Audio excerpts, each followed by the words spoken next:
Red శాండ్ల కోసం నిర్మోహమాటంగా ఉక్కుపాదం మోపాను. ఆ రోజు రెడ్ శాండిల్ ఎవరైతే స్మగిల్ చేస్తారో 32 మంది కూడా చనిపోతే నేను ఆ రోజు చెప్పా, ఇది నా తప్పు కాదు, ఎవరు రావద్దండి, దీన్ని కాపాడే బాధ్యత నాదని నేను చెప్పి గట్టిగా ముందుకు పోయాను మీకోసం. ఈరోజు 5 ఏళ్లలో ఎక్కడైనా ఒక్క దిక్కడైనా పట్టుకున్నారా అని మిమ్మల్ని అడుగుతున్నా. దొంగ వ్యాపారం చేసే వాళ్ళందరికీ రెడ్ కార్పెట్ వేశారు. తిరుపతిలో చేస్తే పోలీస్ ఎస్కార్ట్లు పెట్టి ఎక్కడికి పంపించాలనో అక్కడికి పంపిస్తున్నారంటే వీళ్ళు మనుషులా రాక్షసులా అని మిమ్మల్ని అడుగుతున్నా. దేవుడు క్షమిస్తాడా అని మిమ్మల్ని అడుగుతున్నా. ఇప్పుడే నరసింహ యాదవ్ చెప్పాడు, వెంకటేశ్వర స్వామి దేవాలయం ఎంత అపవిత్రమైపోతా ఉంది తమ్ముళ్ళు.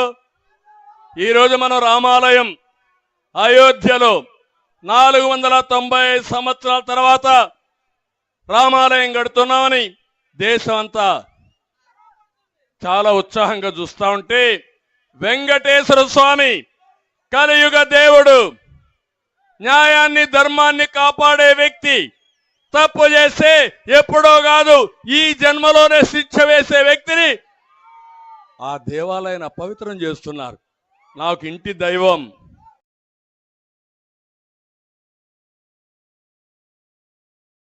ఇటే చెప్తున్నా, ఎవరైనా మీ ఇష్ట ప్రకారం వెంకటేశ్వర స్వామికి అపచారం చేస్తే మిమ్మల్ని ఆ దేవుడు వదిలిపెట్టాడు, మేము కూడా వదిలిపెట్టమని చెప్పి తెలియజేస్తున్నా. ఈ మధ్య కొండపైకి పోయారా మీరు ఎవరైనా? అన్నదానం బాగుందా? బాగుందా అన్నదానం? ఎన్టీ రామారావు గారు పెట్టింది అన్నదానం, సక్రమంగా జరిగింది. 1,00,000 మందికి భోజనం పెట్టేవాళ్ళం. ఎంతమందికి కావాలంటే పెట్టేదానికి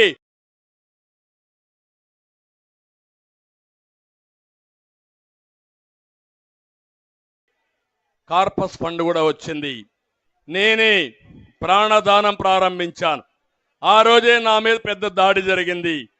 ఆ వెంకటేశ్వర స్వామి నన్ను కాపాడాడు, మళ్ళీ రాష్ట్రాన్ని కాపాడడం కోసం.